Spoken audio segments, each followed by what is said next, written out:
그러고서 이제 소리로 넘어가요. 빛깔에서 소리로. 갈대에 부는 바람 소리를 좋아하며 바다의 파도 소리를 들으면 아직도 가슴이 뛴다. 나는 골목을 지나갈 때에 발을 멈추고 한참이나 서 있게 하는 피아노 소리를 좋아한다. 그 피아노 곡이 쇼팽이었으면 더 좋아하셨겠죠. 쇼팽을 아주 좋아하셨으니까. 나는 젊은 웃음소리를 좋아한다. 다른 사람 없는 방에서 내 귀에다 귓속말을 하는 서영이 말소리를 좋아한다. 나는 비 오시는 날 저녁 때 뒷골목 선술집에서 풍기는 불고기 냄새를 좋아한다. 새로운 양서 냄새. 양서는 이제 서양책이란 뜻이에요. 영어로 된 혹은 독일어로 된 프랑스어로 된 이렇게 옛날 책들을 보면 외국에서 온 책들은 이렇게 하드카버로 되어 있고 표지가 붉은색인 경우가 많아요. 털옷 냄새를 좋아한다.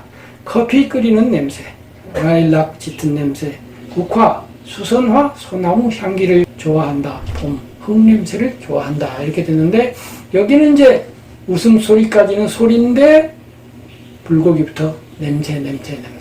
이번엔 이제 후각적. 처음에 촉각 시작하더니만 시각, 그 다음에 청각 하더니만 이번에는 후각으로 좋아하는 걸 또 말씀하시는 거예요. 표현 기법에 있어서도 쭉 나가죠. 좋아한다 계속 좋아한다로 끝나는 이렇게 구절인데 새로운 양서 냄새, 털옷 냄새를 좋아한다. 커피 끓이는 냄새, 라일락 짙은 냄새, 국화, 수선화, 소나무 향기를 좋아한다. 봄, 흙냄새를 좋아한다. 이것이 말하자면 뭐라고 할까요? 복문과 단문을 조합시켜서 리듬을 만들어요. 자, 보세요. 새로운 양서 냄새, 털옷 냄새를 좋아한다. 양서와 털옷을 쉼표로 해서 두 가지를 말씀하셨죠. 그 다음에 커피 끓이는 냄새, 라일락 짙은 냄새 두 가지를 묶었죠. 앞에하고 똑같죠. 그 다음에 이제 국화, 수선화, 소나무를 다 묶어서 향기를 좋아한다. 이렇게 됐는데 이렇게 여러 가지를 한 문장 안에 커피, 라일락, 국화, 수선화, 소나무 5가지를 한 문장 안에 묶어놓고 갑자기 마지막에 단순하게 한 가지만 봄 흙냄새를 좋아한다. 쫙 나가 딱 간결하게. 간결과 만연을 이렇게 밀었다 당겼다 하면서 문장의 리듬을 만드는 거예요. 이것이 이제 표현 기법이죠. 일부러 이렇게 하는 게 아니고 몸에 그렇게 그 리듬이 음악적 흐름이 이렇게 체질화되어 있으면 저절로 이렇게 글이 써져요. 나는 사과를 좋아하고 이제는 미각이에요. 호도와 잣과 꿀을 좋아하고 친구와 향기로운 차를 마시기를 좋아한다. 군밤을 외투 호주머니에 넣고 길을 걸으면서 먹기를 좋아하고 찰스 강변을 걸으면서 핥던 콘 아이스크림을 좋아한다.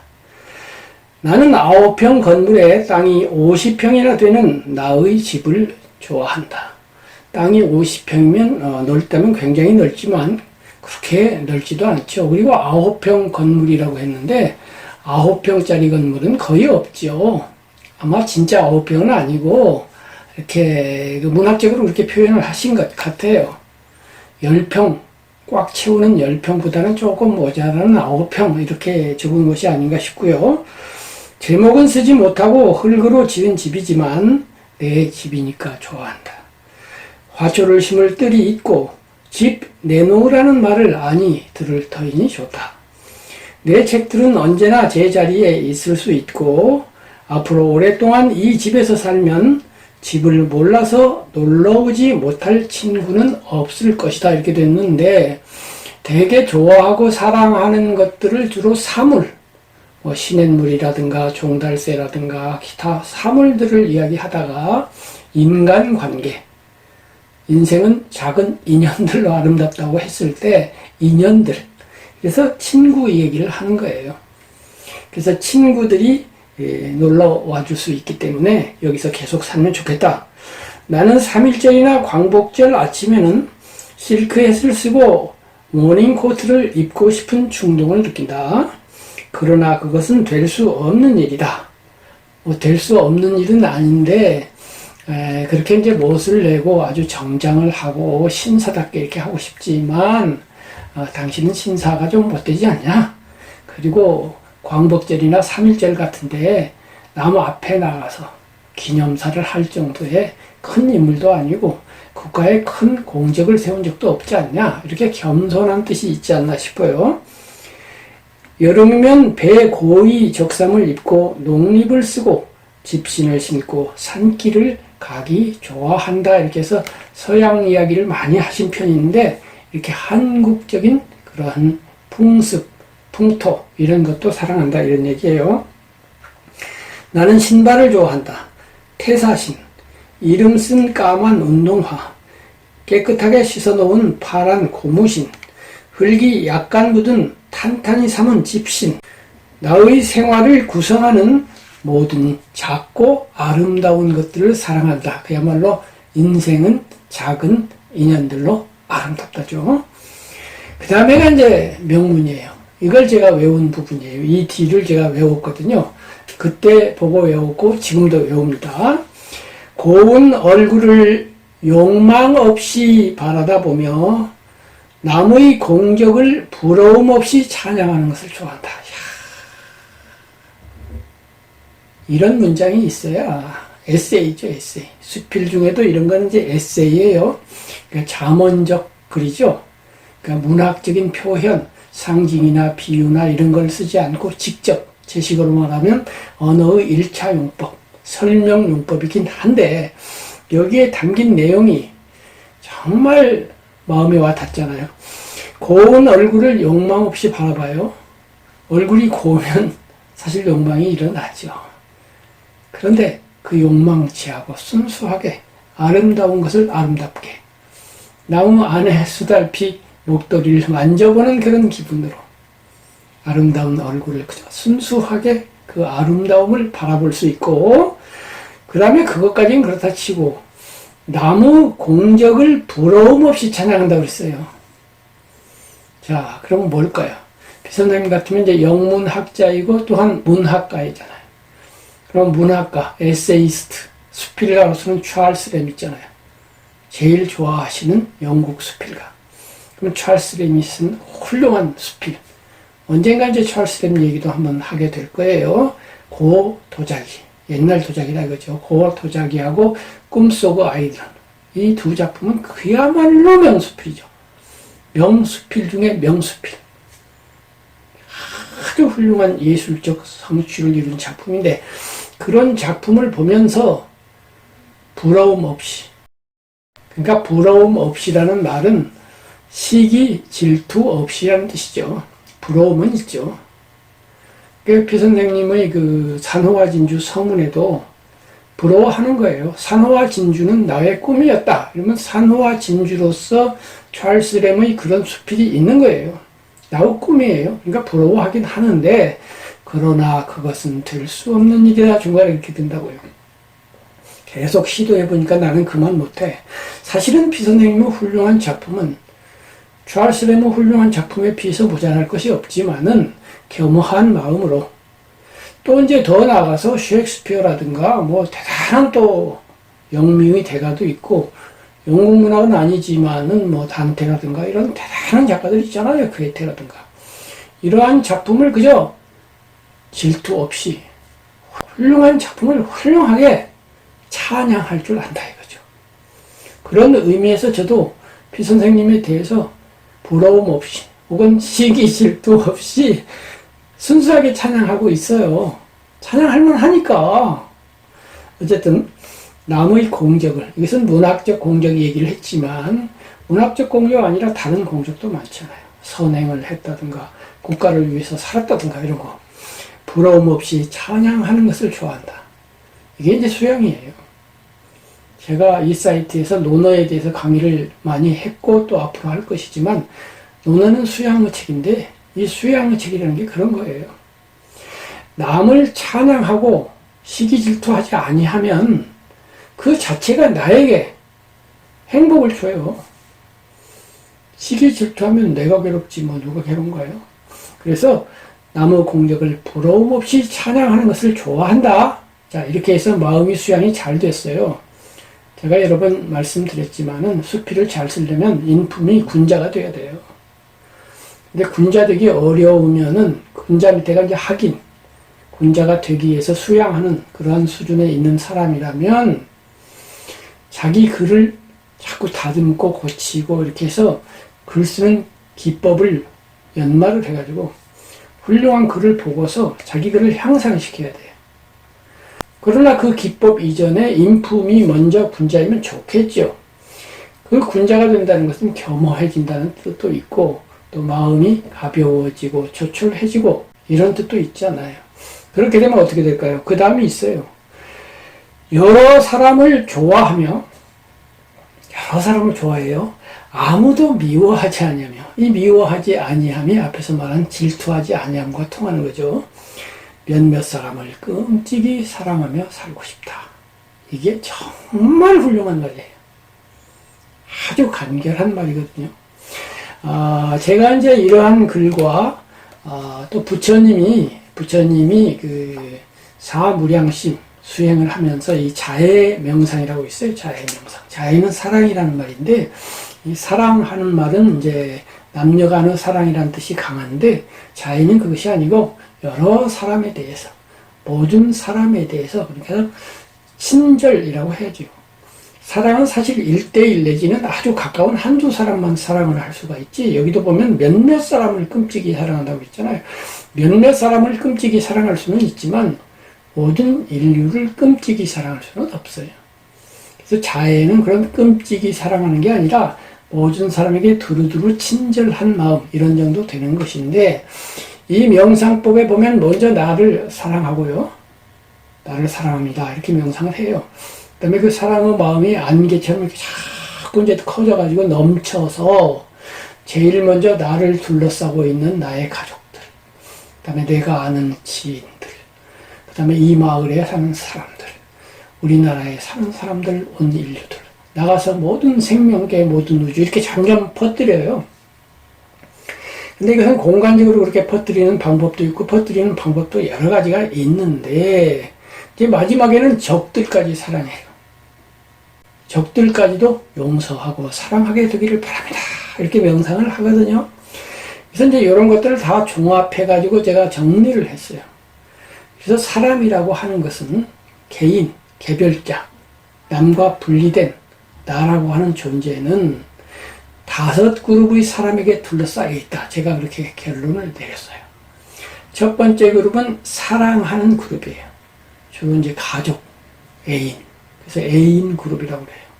두 번째는 친절하게 대하는, 사랑까지는 아니고, 그러니까 친밀한 사람들. 그래서 친인 그룹이라고 그래요. 앞에 그룹은 애인 그룹, 두 번째는 친인 그룹, 동료, 지인, 뭐 기타 등등, 친구. 세 번째는 이제 중간 그룹이에요. 우호적이지도 않고 적대적이지도 않는 나하고 무관한 사람들. 네 번째는 이제 경쟁자예요. 경쟁자인데 그 다음이 이제 5번째가 적인데 원수와 적인데 적과 경쟁자를 묶어서 이제 경쟁 그룹이라고 할 수 있고 앞에 사랑하는 그룹과 친애하는 그룹을 합쳐서 우호 그룹이라고 할 수 있죠. 근데 이제 경쟁 그룹 안에서 경쟁자와 적이 있는데 이 구별은 뭘로부터 되냐면은 두 사람 간에 같이 공유하는 룰이 있느냐, 규칙이 있느냐, 법이 있느냐 이거예요. 그러니까 스포츠를 생각해 보면 알아요.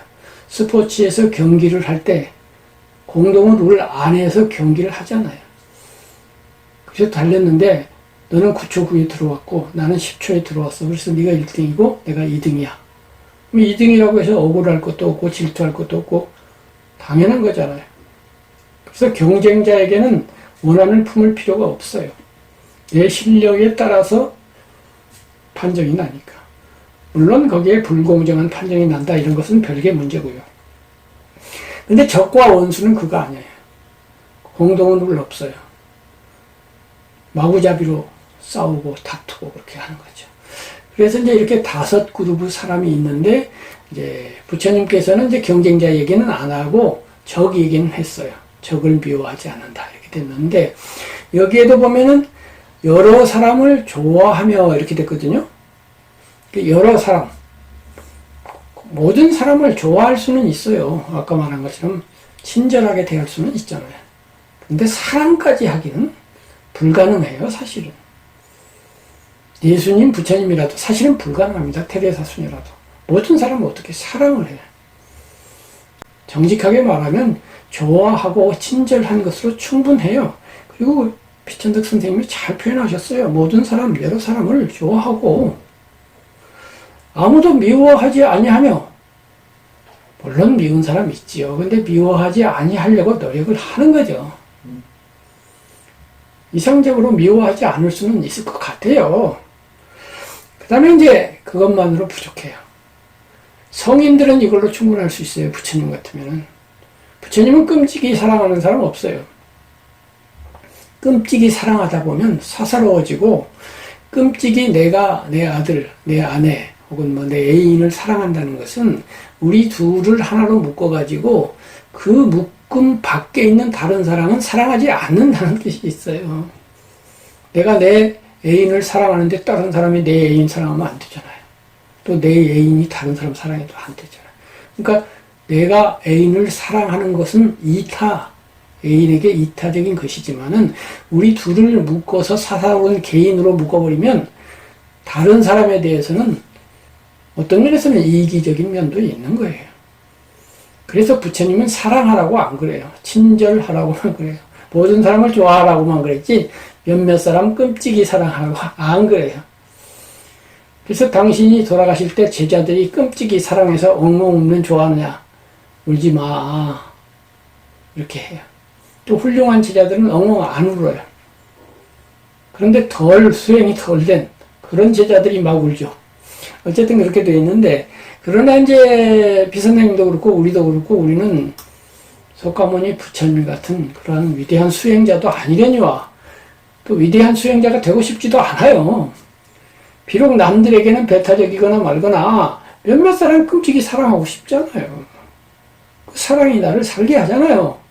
그래서 몇몇 사람을 끔찍이 사랑하고 싶다 이렇게 됐는데, 그 중에도 선생님이 가장 끔찍이 사랑하는 사람 누굴까요? 부인도 계시고 아드님도 두 분이나 계시지만은 따님이 있거든요. 따님을 제일 끔찍이 사랑하셨어요. 위로는 어머니 끔찍이 사랑하시고 아래로는 따님. 그래서 따님이 어머니 같기를 바라고 다음 생에 태어나도 내가 어머니의 아들이고 싶다 이렇게 됐거든요. 그래서 마지막 구절, 내가 늙고 서영이가 크면, 서영이가 따님이죠. 눈 내리는 서울 거리를 같이 걷고 싶다. 마지막 구절. 여기까지 제가 외웠어요. 내가 늙고 서영이가 크면, 세월이 흘렀어요. 그러면 서영이하고, 끔찍이 사랑하는 서영이하고 뭘 하느냐? 눈 내리는 서울거리. 서울거리는 서울거리인데 비 내리는 도 아니고 꽃 피는 도 아니에요. 눈 내리는 겨울. 이야, 눈처럼 아름다운 풍경이 있을까요? 눈이 펑펑 내릴 때 따님이 아빠의 발장을 끼고 같이 종로 거리를 걸어간다.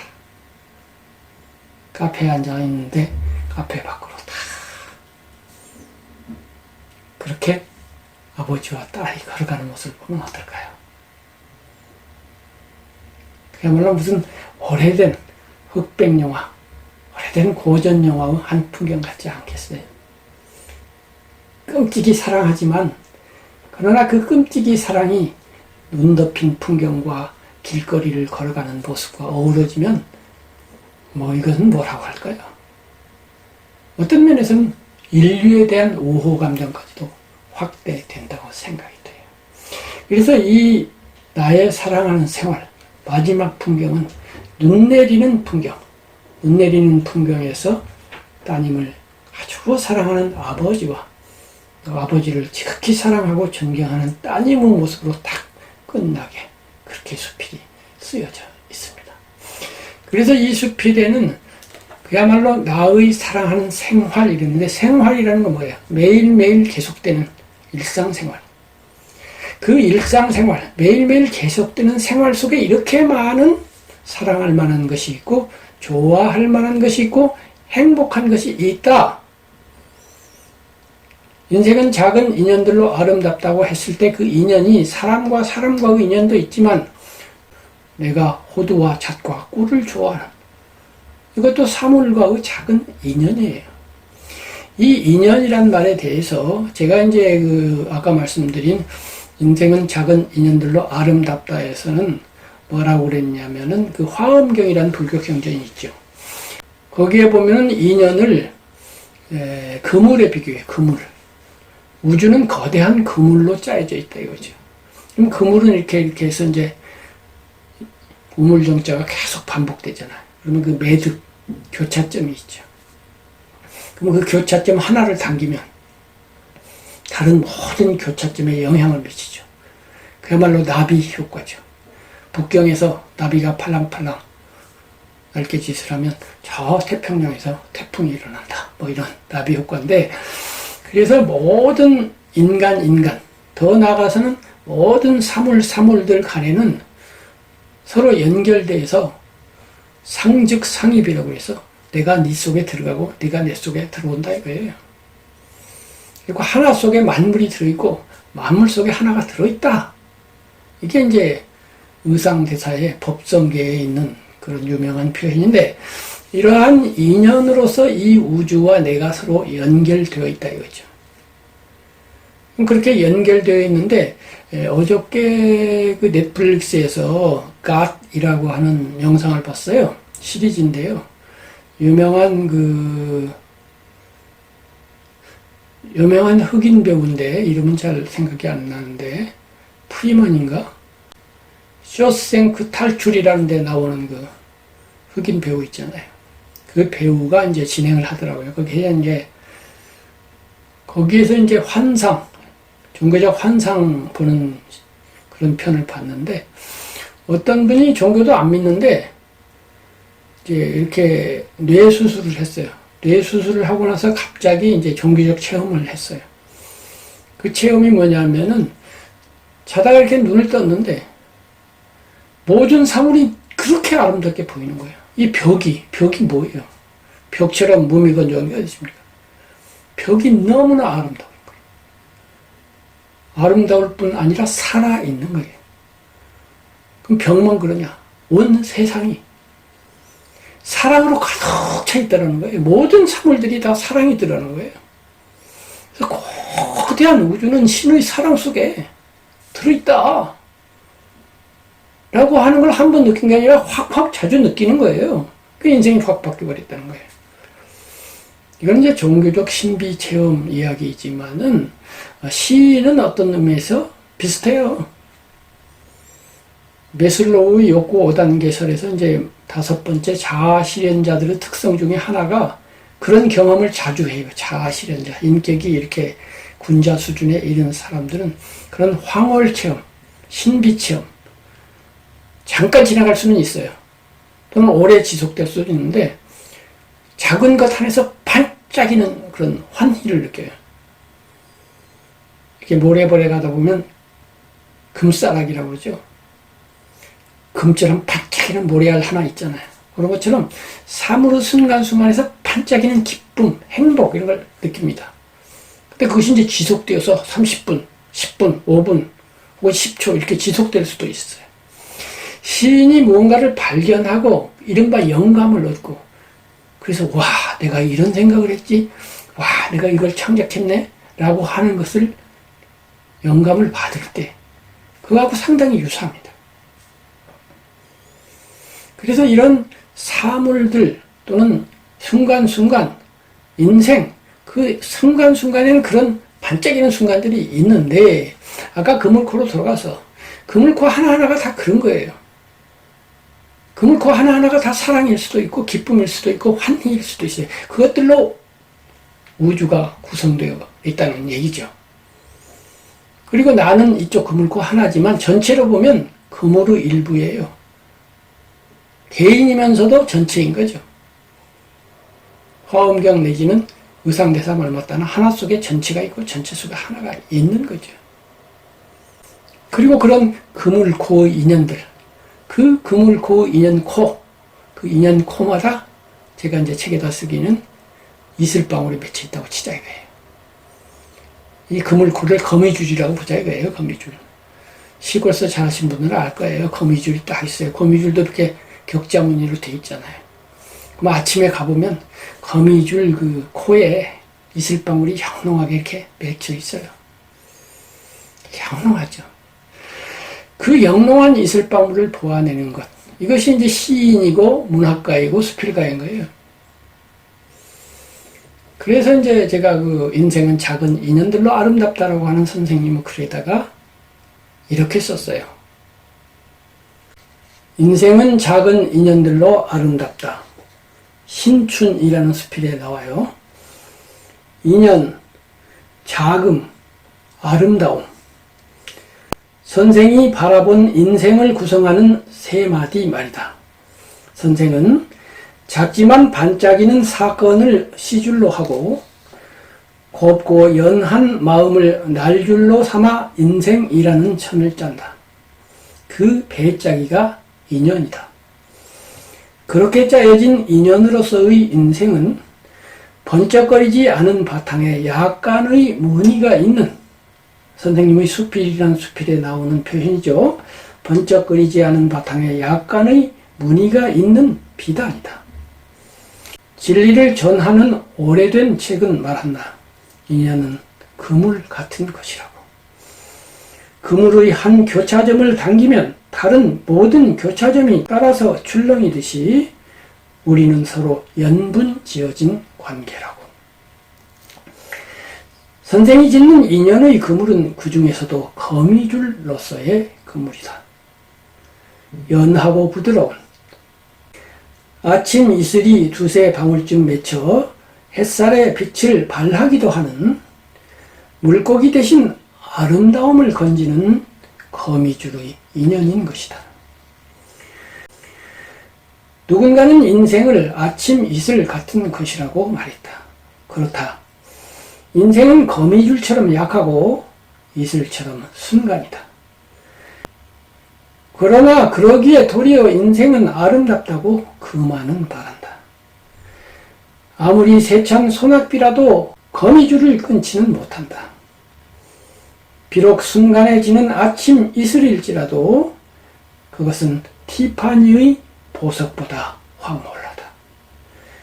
금화 문학은 자금에 비치는 아름다움의 인연이다. 이상 오늘은 금화 피천득 선생님의 나의 사랑하는 생활이라고 하는 명수필을 함께 감상해 보았습니다. 감사합니다.